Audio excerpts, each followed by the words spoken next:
Hi friends, welcome to nice academy. Today wonderful concept discussion చేద్దాం. ఇది RRB NTPC 2025 అడిగినటువంటి question.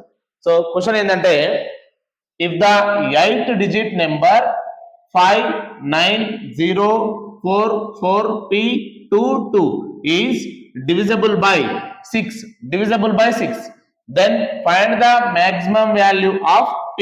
P value ఎంత అని అంటున్నాడు. ఇక్కడ 6 తోనే డివిజిబుల్ అవుతే P వాల్యూ ఎంత అని అడుగుతున్నాడు. రైట్, డివిజిబిలిటీ రూల్ ఆఫ్ 6 ఏంటంటే, ఇక్కడ కండిషన్ డివిజిబిలిటీ రూల్ ఆఫ్ 6 ఏంటంటే 2 తోని 3 తోని 2 మరియు 3 తోని ఏదైతే నెంబర్ క్యాన్సిల్ అవుతుందో అప్పుడు 6 తోని కూడా క్యాన్సిల్ అవుతుంది అనమాట. అంటే 2 తోని 3 తోని క్యాన్సిల్ అయినప్పుడు ఆటోమేటిక్ గా 6 తోనే అవుతుంది.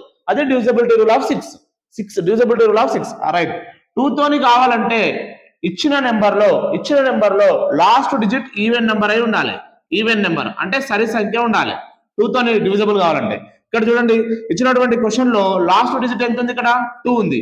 2 అంటే ఈవెన్ నెంబరే కదా, కాబట్టి 2 తోని క్యాన్సిల్ అవుతుంది మొత్తం నెంబర్. ఓకే, మరి ఇప్పుడు 3 తోని చూద్దాం. 3 యొక్క డివిజిబిలిటీ రూల్ ఏంటంటే సమ్ ఆఫ్ ద డిజిట్స్ 3 కావాలి, 3 తోని క్యాన్సిల్ అవ్వాలి. Some of the digits total. Right, చూద్దాం. ఇప్పుడు 5 లో 3 పోయింది, ఎంత ఉంటుంది? 2. ఓకే, 9 కూడా క్యాన్సిల్ అవుతుంది. రిమైనింగ్ 2 + 4 6, ఇది కూడా క్యాన్సిల్. నెక్స్ట్ 4 లో 3 వెళ్ళిపోయింది, రిమైనింగ్ 1.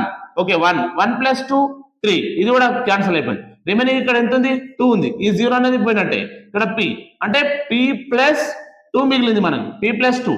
రైట్, P + 2 అంటే ఒకసారి అబ్జర్వ్ చేయండి. మనకి P + 2 అంటే 2 ఆల్రెడీ ఉంది. P కి ఎంత, P అనే వాల్యూ దగ్గర ఎంత పెడితే అది 3 తోని క్యాన్సిల్ అవుతుందో చెక్ చేద్దాం.